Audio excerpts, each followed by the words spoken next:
Hello friends, आप सभी का स्वागत है आपके अपने यूट्यूब चैनल जिसका नाम है एमजी ट्यूशन क्लास। आज की वीडियो में हम आपके लिए लेकर आए हैं कक्षा 10 विज्ञान के अंतर्गत बायोलॉजी खंड के सभी महत्वपूर्ण अंतर। तो समय ना बर्बाद करते हुए आप लोगों को हम इन अंतरों को बताते हैं बारी बारी से। तो सबसे पहले आप लोगों का आपके सामने अंतर है धमनी धमनी और सिरा में अंतर। कौन सा है? धमनी और सिरा में। तो चलिए इस अंतर को हम पढ़ते हैं। धमनी धमनी के बारे में पढ़ेंगे। धमनी क्या है? रुधिर सदैव रुधिर सदैव हृदय से विपरीत दिशा में होता है। क्या है? रुधिर सदैव हृदय से विपरीत दिशा में होता है। और सिरा का क्या पॉइंट होता है? एक पॉइंट इसका हो गया, तो सिरा का पढ़ेंगे रुधिर सदैव हृदय की ओर बहता। इसका दूसरा पॉइंट क्या है धमनी का? इनकी दीवारें अत्यधिक मोटी तथा लचीली होती हैं। और तीसरा पॉइंट है हृदय स्पंदन के कारण इसमें रुधिर रुक रुक कर तथा अधिक दबाव के साथ बहती। चौथा पॉइंट इसका क्या है? चौथा पॉइंट, धमनियों में कपाट होते, ये प्रायः गहराई में जो होती हैं, इनमें पार्ट नहीं होते। ये कहाँ स्थित होते हैं? गहराई में। चलिए सिरा के बारे में पढ़ते हैं। सिरा, पहला पॉइंट हमने देख लिया था, रुधिर सदैव हृदय की ओर बहता है।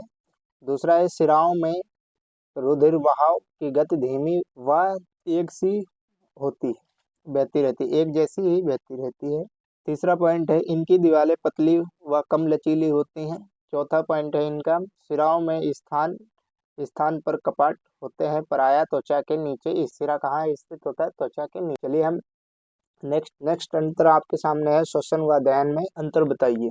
तो इसके बारे में हम पढ़ेंगे। श्वसन व दहन क्या होता है?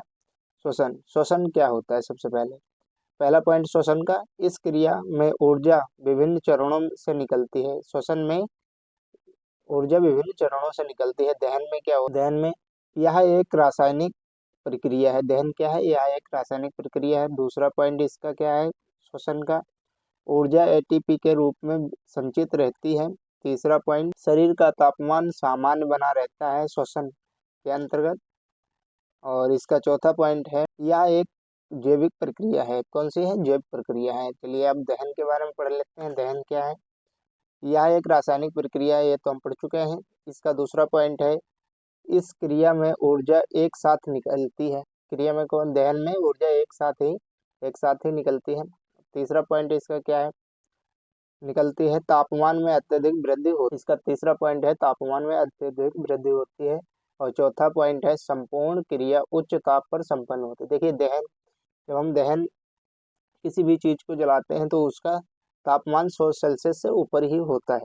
चलिए हम नेक्स्ट अंतर के को देखें। नेक्स्ट अंतर आपके सामने है वाष्पोत्सर्जन व बिंदु श्रावण में अंतर बताइए। श्रावण में अंतर बताइए, वाष्पोत्सर्जन व बिंदु श्रावण में अंतर बताइए। तो इसका इसको देख लेते। पहला पॉइंट इसका है यह पौधों की तथा वायवी सतह से रंध्रों के उपत्वचा से होने वाली क्रिया है।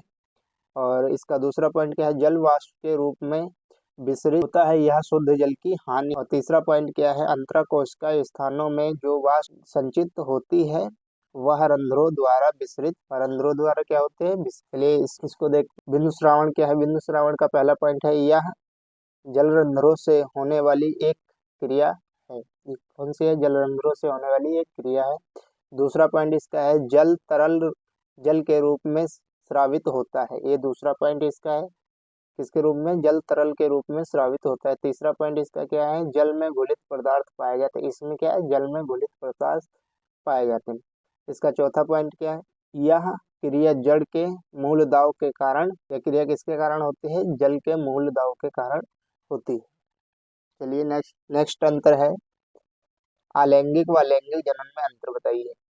तो लैंगिक जनन और अलैंगिक जनन से जानने से पहले आप लोगों से निवेदन है, अभी तक आप लोगों ने वीडियो को लाइक और हमारे चैनल पर नए हो तो चैनल को सब्सक्राइब नहीं किया है तो कर लीजिए, क्योंकि इसी तरीके की वीडियो इस पे आती रहती है। यदि आप लोगों ने इसका पहला पार्ट अंतर वाला नहीं देखा है तो आप लोग कृपया उसको भी देख लीजिए, उसका लिंक डिस्क्रिप्शन में मैंने दे रखा। तो चलिए हम लैंगिक और अलैंगिक को पढ़ते हैं। लैंगिक और अलैंगिक, देखिए लैंगिक अलैंगिक के बारे में पढ़ेंगे। एक ही जनक द्वारा संतान की उत्पत्ति होती है। अलैंगिक में कैसी होती है? एक ही जनक द्वारा संतान की उत्पत्ति होती है।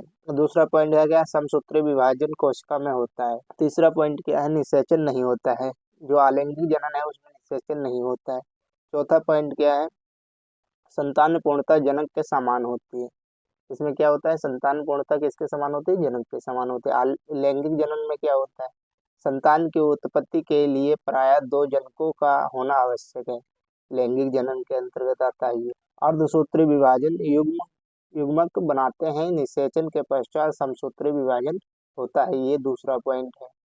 तीसरा पॉइंट क्या है, तीसरा पॉइंट है इसमें विभाजन होता है, इसमें लैंगिक जो जनन होता है उसमें विभाजन होता है। चौथा पॉइंट क्या है, इसका निषेचन इसमें होता है, और निषेचन होता है, संतान दोनों जनकों से भिन्न होती है। इसका चौथा पॉइंट ये है कि संतान इसमें क्या होती है, दोनों जनकों से भिन्न होती है। चलिए नेक्स्ट अंतर की ओर। नेक्स्ट अंतर है द्विखंडन व बहुखंडन में अंतर बताइए। तो चलिए इसको पढ़ लेते, क्या होता है। इसका पहला पॉइंट क्या है, द्विखंडन में यह क्रिया अनुकूल परिस्थितियों में होती है। इसका दूसरा पॉइंट है, इसमें केंद्रक दो उत्तरी केंद्रकों में साथ साथ कोश साथ साथ विभाजित हो जाता है। इसका तीसरा पॉइंट क्या है, कोशिका द्रव में बंटवारा हो जाता है। यह सामान्य खिंचाव जो है तो खांच खांच की विधि से होता है। और इसका चौथा पॉइंट क्या है, चौथा पॉइंट एक कोश की जीभ से दो सामान्य आकार की संतन जीभ बनाते हैं। कैसे बनाते हैं, दो जीभ बनाते हैं। और इसका विखंडन वाला पढ़ लेते हैं। विखंडन का पहला पॉइंट क्या है, यह क्रिया सामान्य प्रतिकूल परिस्थितियों में होती है। यह सामान्य प्रतिकूल परिस्थिति में होती है। और इसका दूसरा पॉइंट क्या है, इसमें केंद्रक के अनेक संतति केंद्रकों में बट जाता है। तीसरा पॉइंट क्या है इसका, इसमें केंद्रकों का विभाजन पूर्ण होने के पश्चात संतति केंद्रों के चारों ओर थोड़ा थोड़ा कोशिका द्रव्य एकत्र हो जाता है।